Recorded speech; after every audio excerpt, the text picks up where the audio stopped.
This is week 19 of Caracorder updates every day until the whole world can type at the speed of thought. Today, we'll take a look at the first completed Masterforge.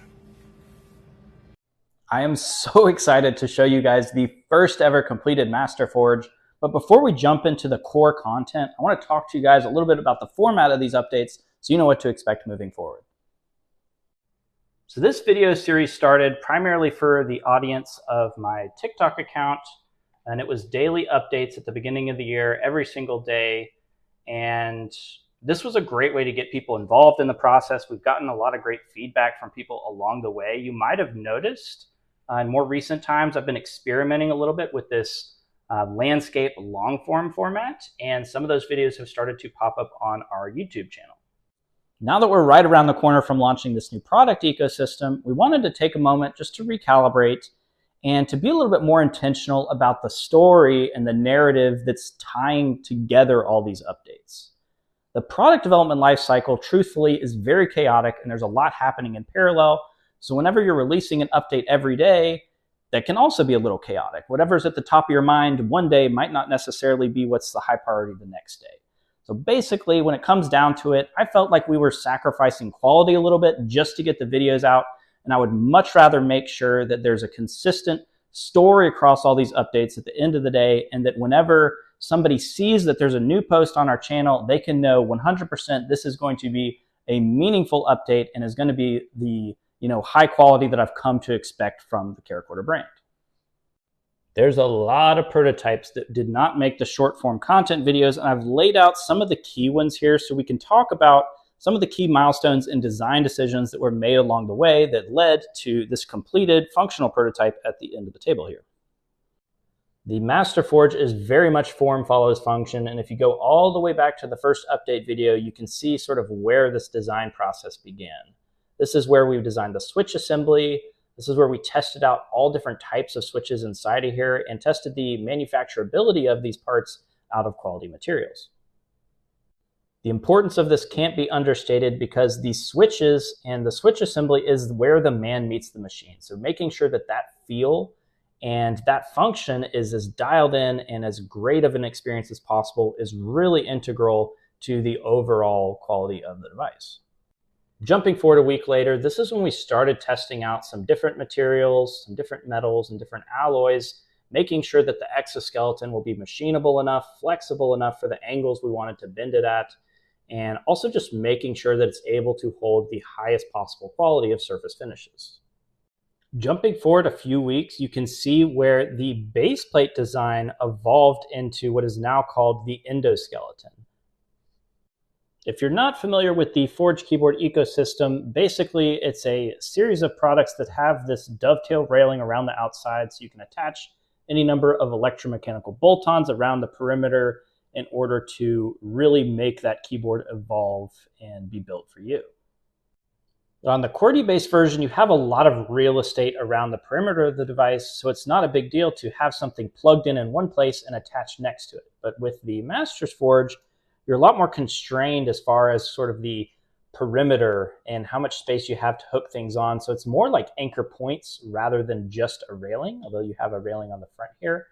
But where to put those USB ports if you want to still have like a USB hub functionality with one input and 3 outputs, then it's a lot trickier. And that's why the endoskeleton design with these hidden kind of concealed USB ports is what we decided to go with, and something that once we revealed, our community seemed to be really excited about. So these shoulder ports, you can feed the cables in, and then you also don't have cables like jutting out of the side of your device. They're completely protected and concealed underneath here.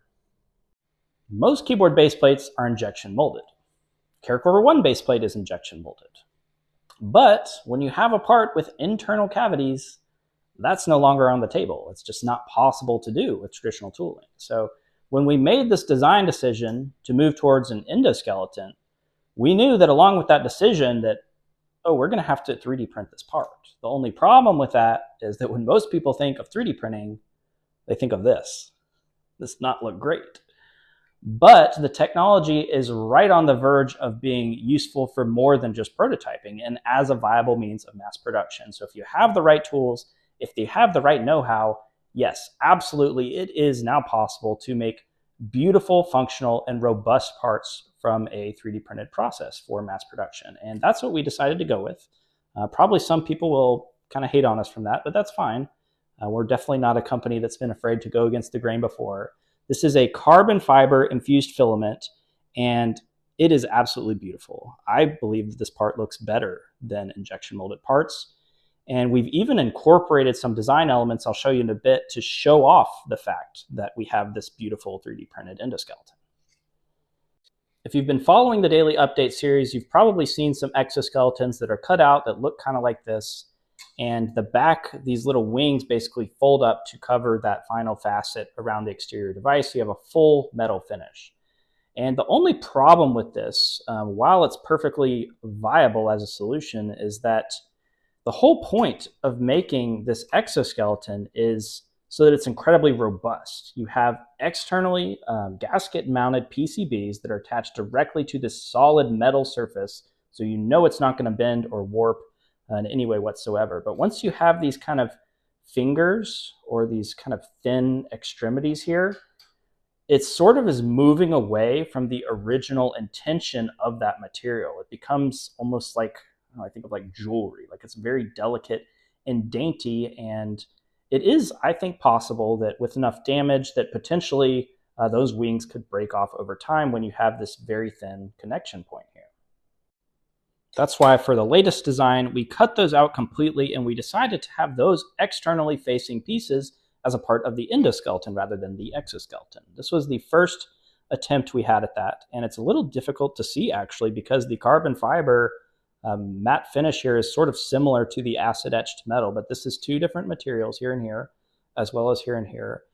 And I really like this because it doesn't try to hide what's underneath, and everything sort of like a piece of origami is folding together. Like even the bottom of the exoskeleton here is folding up around the metal. So everything really neatly just sort of folds up real tidy. I do think that a black anodized or etched aluminum body could look great, but we liked the idea of calling out the contrasting material so much that we decided to just do a clear brushed finish on the aluminum, and I am absolutely in love with how this turned out.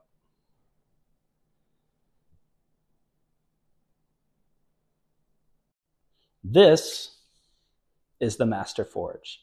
And there's a couple things about this particular product that are really exciting when compared to other products that we've launched in the past.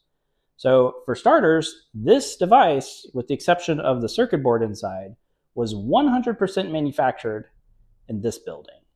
And what that means for our customers is that we have 100% control over the quality of the devices that go out, and also 100% control over the quantity of devices that go out. So I know in the past we've had like plus 6 months wait periods, and that's really bad. I've always felt bad about that, but there's not a lot you can do when you're coordinating with so many different suppliers. At the end of the day, there's always going to be bottlenecks. There's always going to be someone that you're waiting on. And of course, we'll still continue to partner. We'll still continue to leverage our supply chain. But the fact that we can do everything here and that we can always bring in more people or bring in more machines, just in terms of the scalability of production, is night and day difference. What's also really exciting is that this device is already running on CCOS. So we're building on top of years of development, years of community feedback. And of course, we've got some special surprise releases for CCOS when the Forge ecosystem launches, but we'll do another full video on that at another time. That's all for this week's update. In upcoming videos, I'll be showing how both of the devices look together, be doing plenty of demos for you guys, and of course be showing how some of the bolt-ons that are already in production are attaching around the side and fitting into the full ecosystem. Thank you for everybody who's already backed the Master Forge at forgekeyboard.com. I don't know how much longer we're going to leave this deal up, but we could take it down at any time at this point because we're planning a big crowdfunding campaign and launch soon.